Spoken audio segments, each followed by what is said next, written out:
Fabulous is a routine building and habit tracking app that promises to help users create healthier habits, improve productivity, and build better daily routines through guided programs and coaching style features.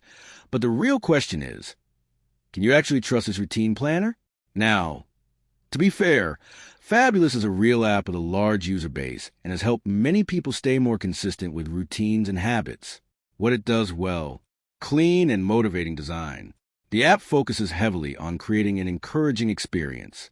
Habit-building features, daily reminders and structured routines can help users stay consistent. Where the hype falls apart, it will not magically change your life.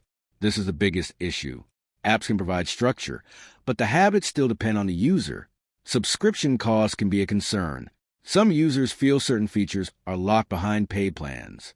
Motivation can fade over time. The excitement of using habit apps sometimes drops after the first few weeks. So, can you trust Fabulous? Short answer, yes, as a routine tool.